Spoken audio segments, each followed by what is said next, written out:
નમસ્કાર. આગળ વધીએ આપણા સ્વાધ્યાયના દાખલાઓની અંદર. જોઈએ આપણો દાખલો 12.8. આ રીતની રકમ છે. હાઇડ્રોજન પરમાણુની સૌથી અંદરની ઇલેક્ટ્રોન કક્ષાની ત્રિજ્યા 5.3 × 10⁻11 મીટર છે. n બરાબર 2 અને n બરાબર 3 કક્ષાની ત્રિજ્યાઓ કેટલી હશે? સાવ સરળ દાખલો છે. સૌથી અંદરની કક્ષાની ત્રિજ્યા એટલે n બરાબર 1 વાળી વાત હતી. એ કક્ષાની ત્રિજ્યાને આપણે A0 નામ આપેલું હતું અને બહોર કક્ષા એવું કીધું હતું. હું અહીંયા લખું છું સૌથી અંદરની કક્ષાની ત્રિજ્યા, સૌથી અંદરની કક્ષાની ત્રિજ્યા એને હું R કહું અથવા તો R0 કહું, બહોર ત્રિજ્યા A0 કહું, 5.3 × 10⁻11 મીટર. હવે આ nમી કક્ષાની ત્રિજ્યાનું સૂત્ર છે, વ્યાપક સૂત્ર. nમી કક્ષાની ત્રિજ્યાનું સૂત્ર Rn² = n² R0. Sorry, Rn = n² R0. n અહીંયા નંબર થશે કક્ષાનો, R0 છે એ ત્રિજ્યા થશે અને એને અનુરૂપ જે તે નંબર અથવા તો જે તે ક્વોન્ટમ અંકવાળી ત્રિજ્યાઓ જોતી હોય આપણને તો એ મળી જાય. અત્યારે n બરાબર 2 અને n બરાબર 3 કક્ષાની ત્રિજ્યાઓ ગોતવાની છે. હવે હું અહીંયા આમ લખું કે n બરાબર 2 કક્ષાની ત્રિજ્યા, તો અહીંયા આવું લખી શકાશે R2 = અહીંયા 2² × R0 એટલે 5.3 × 10⁻11. ફરીથી R2 બરાબર 4 × 5.3 × 10⁻11. જેટલું સાદુરૂપ આવે એ આપણો જવાબ થઈ જશે, એટલા મીટર. હવે બીજો પ્રશ્ન છે n બરાબર 3 કક્ષાની ત્રિજ્યા. તો અહીંયા લખું છું હું n બરાબર 3 કક્ષાની ત્રિજ્યા. અહીંયા ફરીથી સૂત્ર એ રહે. આ સમીકરણ એ કહું તો આવું લખું છું સમીકરણ એ પરથી. અહીંયા લખું છું R3 = n² એટલે 3² R0 એટલે કેટલું છે ભાઈ? 5.3 × 10⁻11. ફરીથી સાદું રૂપ આપીએ તો R3 = અહીંયા થઈ જશે તમારી પાસે 9 × 5.3 × 10⁻11. R3નું આ ગુણાકારોનું સાદુરૂપ આપશો તમે એટલે R3નો જવાબ મળી જશે, એટલે એટલા મીટર થઈ જશે R3. તો બંને પ્રશ્નના જવાબ તમને મળી જાય. n બરાબર 2 અને n બરાબર 3 કક્ષાની ત્રિજ્યાઓ આ R2 અને R3. તો જોઈએ એના પછીનો દાખલો 12.9. ઓરડાના તાપમાને 12.5 ઇલેક્ટ્રોન વોલ્ટની ઇલેક્ટ્રોન કિરણાવલી વાયુરૂપ હાઇડ્રોજન પર મારો ચલાવવા માટે વપરાય છે. તરંગ લંબાઈઓની કઈ શ્રેણીઓ ઉત્સર્જિત થશે? એટલે તરંગ લંબાઈઓની કઈ શ્રેણીઓ ઉત્સર્જિત થાય એ આપણે ગોતવાનું છે. જોજો બરાબર. એક વસ્તુ આપણે જોઈ ગયા હતા, તમને યાદ હોય તો, આ વર્ણપટવાળી વાત હતી ને. હું અત્યારે થોડુંક દોરું છું. અહીંયા n બરાબર 1 હતું, આ ધરાવસ્થા, અને ત્યારે અહીંયા ઉર્જા હતી -13.6 ઇલેક્ટ્રોન વોલ્ટ. પછી અહીંયા n બરાબર 2 ત્યારે ઉર્જા હતી -3.4 ઇલેક્ટ્રોન વોલ્ટ, અને અહીંયા n બરાબર 3 ત્યારે ઉર્જા હતી -1.51 ઇલેક્ટ્રોન વોલ્ટ. આમ આગળ ગયા હતા, હજી આપણે છેલ્લે n ઇન્ફિનિટિવ સુધી પહોંચી ગયા હતા, અને ત્યારે ઉર્જા શૂન્ય થઈ ગઈ હતી, પછી અબંધિત આયનીકૃત પરમાણુ એ બધી વાત હતી. હવે સામાન્ય રીતે ઇલેક્ટ્રોન કિરણાવલી વાયુરૂપ હાઇડ્રોજન પર મારો ચલાવવા માટે વાયુરૂપ હાઇડ્રોજન હોય એના પરમાણુઓ ધરા અવસ્થામાં એટલે કે n બરાબર 1 કક્ષામાં હોય ત્યારે એની ઉર્જા કેટલી હશે? -13.6 ઇલેક્ટ્રોન વોલ્ટ. હવે ધરા અવસ્થામાં આટલી ઉર્જા છે જ, અને કેટલી ઉર્જાવાળા ઇલેક્ટ્રોન કિરણાવલીનો મારો કરે છે? તો કે 12.5 ઇલેક્ટ્રોન વોલ્ટ ઉર્જાવાળા ઇલેક્ટ્રોન કિરણાવલી. એટલે અહીંયા 12.5 ઉર્જાવાળા ઇલેક્ટ્રોન કિરણાવલીનો મારો કરે તો હાઇડ્રોજન પરમાણુની કુલ ઉર્જા કેટલી થઈ જશે? હું અહીંયા લખું છું, આ હાઇડ્રોજન પરમાણુની ઉર્જા આ -13.6 વત્તા 12.5 ઇલેક્ટ્રોન વોલ્ટ આટલી થઈ જશે. -13.6 વત્તા 12.5 એટલે સાદું રૂપ આપીએ આપણે તો અહીંયા ઉર્જા થઈ જશે -1.1 ઇલેક્ટ્રોન વોલ્ટ. આમાં 1.1 ઉમેર દો એટલે 13.6 થઈ જશે, -13.6 એટલે ઉર્જા થઈ ગઈ -1.1 ઇલેક્ટ્રોન વોલ્ટ. હવે મારી પાસે આ nમી કક્ષામાં ઉર્જાનું સૂત્ર છે. ઉર્જાનું સૂત્ર En બરાબર શું છે? તો કે -13.6 અપોન n² ઇલેક્ટ્રોન વોલ્ટ. હવે અહીંયા ઉર્જા તમારી પાસે આવી ગઈ -1.1 electron volt is equals to -13.6 છેદમાં n² ઇલેક્ટ્રોન વોલ્ટ. અહીંયા હું n² રાખું તો -13.6 છેદમાં -1.1 ઇલેક્ટ્રોન વોલ્ટ એટલે n².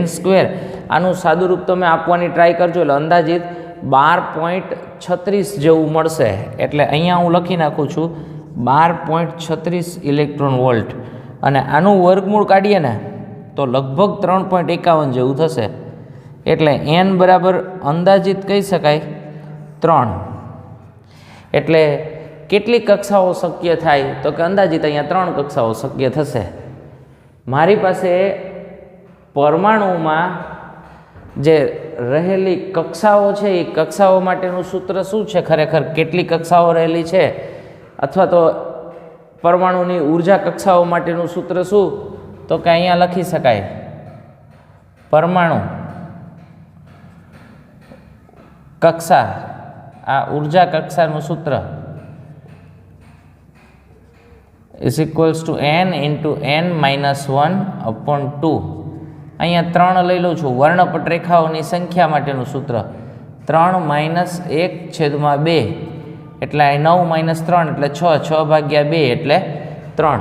એટલે જે આ વર્ણપટ રેખાઓની પરમાણુ ઉર્જા કક્ષાની જગ્યાએ પરમાણુ વર્ણપટ રેખાની સંખ્યાનું સૂત્ર એવું લખીએ, સંખ્યા ઇઝ ઇક્વલ્સ ટુ કરીને. એટલે 3 વર્ણપટ રેખાઓ છે એ મળવાની છે, n બરાબર 1, 2 અને 3. હવે શક્ય સંક્રાંતિઓ જોઈએ તો કેટલી થશે? જોજો બરાબર. સોરી, અહીંયા 3માંથી 1માં સંક્રાંતિ થશે. બીજી સંક્રાંતિ કઈ થશે? તો કે આ 2માંથી 1માં.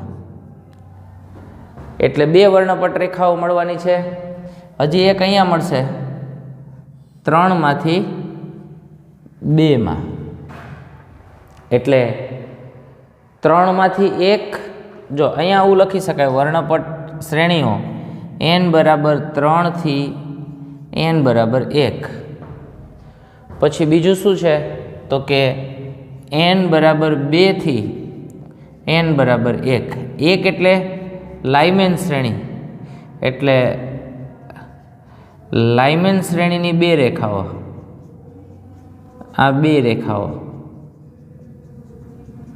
અને બીજું n બરાબર 3 થી n બરાબર 2 એટલે બામર શ્રેણીની 1 રેખા. આટલું તમને ક્લિયર છે, એ થઈ જાય. હવે મારે તરંગ લંબાઈઓની કઈ શ્રેણીઓ ઉત્સર્જિત થશે, એટલે કઈ શ્રેણીઓની તરંગ લંબાઈ છે એ ગોતવાની છે. સાવ સહેલું સૂત્ર છે તમારી પાસે, h μ બરાબર ઉર્જાનો તફાવત હતો. તમે આવું સૂત્ર જોઈ ગયા છો. મ્યુની જગ્યાએ લખી શકાય C upon lambda E1 minus E2. હવે લેમડાને સૂત્રનો કરતાં બનાવી દઉં ને તો HC છેદમાં E1 માઇનસ E2 આ વ્યાપક સૂત્ર છે. Lambda is equals to HC E1 minus E2. હવે 3 થી 1 એટલે આવું લખું છું. આ પહેલાં માટે લખું છું, જોજો આ n બરાબર 3 થી n બરાબર 1 એટલે લાઇમેન શ્રેણી અને લાઇમેનની બીટા રેખા. 2 થી 1 હોય તો આલ્ફા, 3 થી 1 હોય તો બીટા. એની તરંગ લંબાઈ જોતી હોય ને તો આમ લખી શકાય લેમડા 3 1 અહીંયા લખું છું HC E1 માઇનસ E3. જ્યાં 3 થી 1 હોય તો E1 માઇનસ E3 કરવાનું.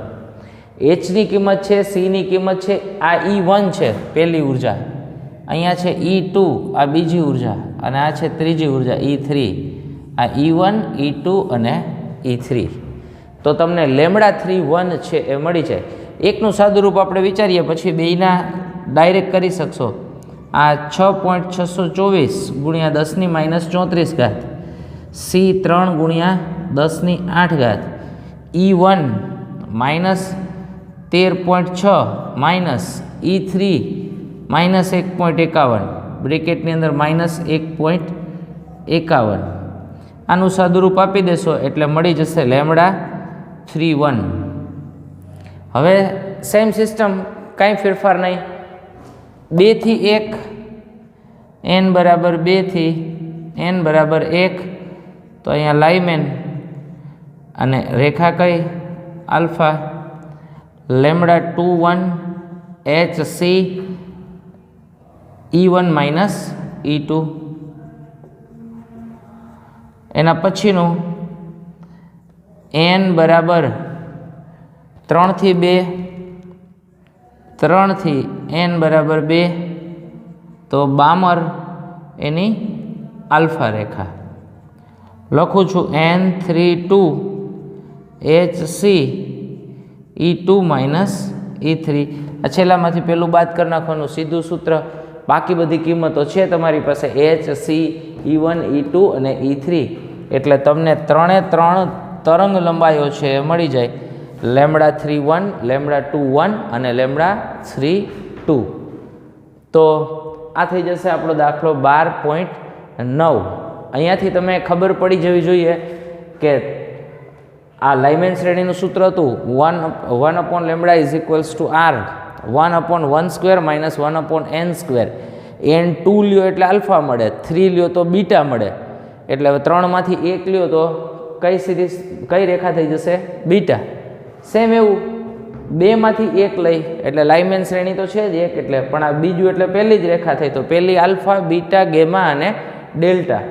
એવી રીતના 3 થી 2 તો બામર શ્રેણીની શું મળશે? આલ્ફા રેખા. તો સરળ છે દાખલો, થોડું સમજીને ચાલશો. આ ઉર્જાઓના જવાબ તમને ગોખવાની જરૂર નથી, આ તમે મેળવી શકો. n બરાબર 2 લઈ લો આ વ્યાપક સૂત્રમાં તો તમને 3.4 ઇલેક્ટ્રોન વોલ્ટ મળે. n બરાબર 3 લઈ લો અહીંયા તો તમને 1.51 ઇલેક્ટ્રોન વોલ્ટ મળે. એટલે આ સીધી આ જવાબ આંકડાઓ ગોખવાની જરૂર નથી, સાદું રૂપ આપશો એટલે અહીંયાથી જ તમને મળી જશે. જોઈએ એના પછીનો દાખલો 12.10. બોહર મોડેલ અનુસાર સૂર્યની આસપાસ 3 ગુણ્યા 10 ની 4 મીટર પ્રતિ સેકન્ડની ઝડપથી 1.5 ગુણ્યા 10 ની 11 ની ત્રિજ્યા ધરાવતી કક્ષામાંના પૃથ્વીના ભ્રમણને રજૂ કરતો ક્વોન્ટમ અંક શોધો. પૃથ્વીનું દળ આપેલું છે 6 ગુણ્યા 10 ની 24 કિલોગ્રામ. જોજો બરાબર, અહીંયા તમને સૂર્યની આસપાસ ઝડપ આપેલી છે એટલે અહીંયા લખું છું હું ઝડપ v ઇઝ ઇક્વલ્સ ટુ 3 ગુણ્યા 10 ની 4 મીટર પર સેકન્ડ. ત્રિજ્યા કેટલી કીધી છે તો કે 1.5 ગુણ્યા 10 ની 11 એટલે અહીંયા લખું છું ત્રિજ્યા small r is equals to 1.5 ગુણ્યા 10 ની 11 મીટર ધરાવતી કક્ષામાં પૃથ્વીના ભ્રમણને રજૂ કરતો ક્વોન્ટમ અંક શોધો. એટલે અહીંયા લખીએ ક્વોન્ટમ અંક. ક્વોન્ટમ અંક n is equals to question mark.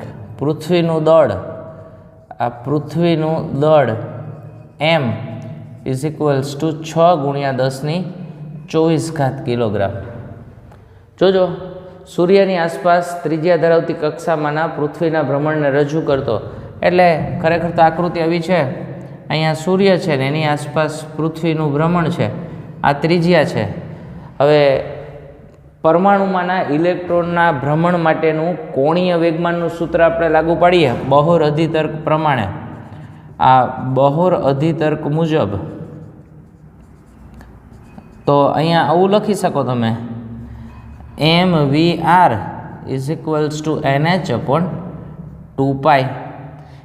તમારે n ગોતવાનો છે તો n ને સૂત્રનો કરતા બનાવો તો mvr × 2π/h.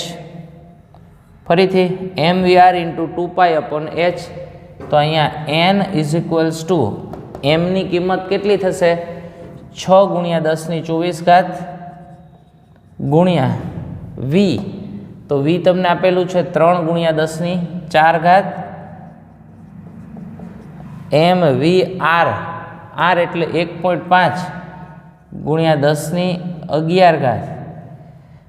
mvr × 2π ગુણ્યા 2 × 3.14 છેદમાં h. hની કિંમત 6.625 × 10⁻34. સાદું રૂપ આપી દેશે એટલે આપણે ક્વોન્ટમ અંક છે એ મળી જશે. તો આ પણ સાવ સરળ દાખલો, બહુ કાંઈ લોજિક વાપરવાની જરૂર નથી. ખાલી સૂત્ર એક જ યાદ રાખવાનું છે, બોહર અધિતર્ક કોણીય વેગમાનનું સૂત્ર. એમાં n ને સૂત્રનો કરતા બનાવી કિંમત મૂકી સાદું રૂપ આપીએ એટલે આપણને nનો જવાબ છે એ મળી જશે. તો અહીંયા આપણું 12મું ચેપ્ટર છે એ કમ્પ્લીટ થશે. હવે એના પછી નેક્સ્ટ લેક્ચરની અંદર આપણે આગળના ચેપ્ટરમાં વધીશું, એટલે કે 13મું ચેપ્ટર છે એ સ્ટાર્ટ કરીશું.